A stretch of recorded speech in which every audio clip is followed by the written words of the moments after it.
Hello, this is a video for IB Economics.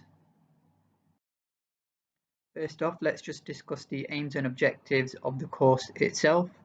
So the first objective is for students to develop an understanding of microeconomic and macroeconomic theories and concepts and their real-world application. The second objective of the course is to develop an appreciation of the impact on individuals and societies of economic interactions between nations. And finally, to develop an awareness of developmental issues facing nations as they undergo the process of change.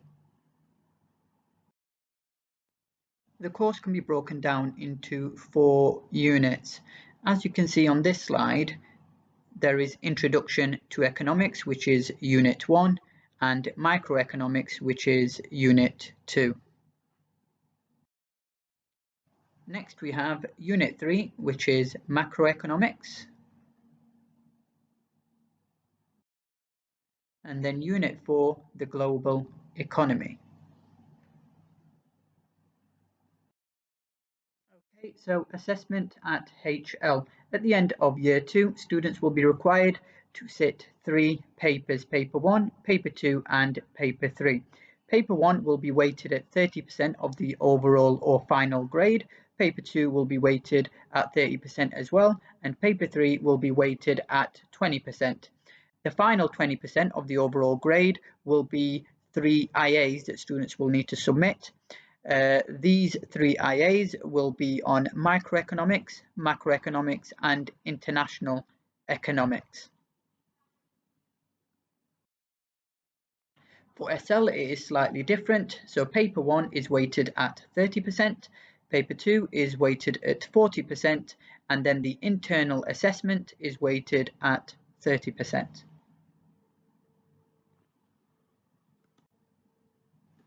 How will students be assessed? Students will be assessed by Pomoja on a regular basis. This will form their CAG. Assessment will be based on content covered during Pomoja classes and sometimes school lessons. Students will also be given mini assessments, quizzes and mastery tasks to reaffirm their understanding of basic knowledge. There is coursework, weighting for which is outlined in the previous slides. How does this build on learning from KS4? So it's quite similar to A-level. IB Economics will build on and challenge what you've learnt at GCSE in specific areas of learning. There is to be a greater degree of critical analysis and evaluation of topics from GCSE. Diagrammatic analysis is given a lot more weight. Exam questions will be a lot longer and require more thorough analysis. And there is finally a greater emphasis on applying theory to real-world context. The assessment model. So these are the 4 assessment criteria that examiners will look at. The first assessment objective is knowledge and understanding. The second assessment objective is application and analysis. The third assessment objective is synthesis and evaluation. And lastly, the final assessment objective is selection, use and application of appropriate skills and techniques. WSO, we put a huge emphasis on personalization of learning. We want to ensure that students are not only able to access the course, but are sufficiently challenged. One way in which we do this is to get our students to read news articles, books and journals in order to apply theory to context and also to gain a deeper insight into content taught. As always, we like to make classrooms inquiry driven and we use the same format for lessons as Key Stage 4. This is structured as connect, activate, demonstrate and consolidate. We regularly review progress. This is done by both school and Pomoja teachers. And lastly, the use of digital technology is a pivotal part of how we deliver the economics course.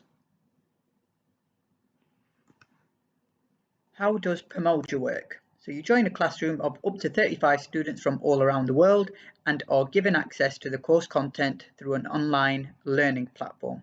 The content is broken down into weekly lessons. Each week, objectives will be introduced to help you stay on track. The course is mostly taught asynchronously using the materials and resources already available on the learning platform. You also have the opportunity to regularly interact with your teacher and join discussions with classmates. How does Pomoja work? What are the benefits of Pomoja? So it helps you access source material in a variety of media. You get to learn at your own pace and in a location of your choice. You get to study alongside students from all around the world. You get to gain experience of using the latest online learning tools. You will regularly communicate with teachers and fellow students. And finally, students will also gain help and support from their school teachers. How will IB Economics prepare you for university? IB Economics encourages thinking and working independently. It helps develop good time management and social skills. It also develops inquiring minds and the ability to persevere and complete tasks. Moreover, IAs and EEs prepare students for coursework and dissertation-based elements at university. And then lastly, IB Economics is recognised globally. IB versus A level. So IB has coursework, whereas A level is mainly exam based. IB puts a greater emphasis on quantitative skills. IB leans towards a more theoretical and conceptual understanding of economic models.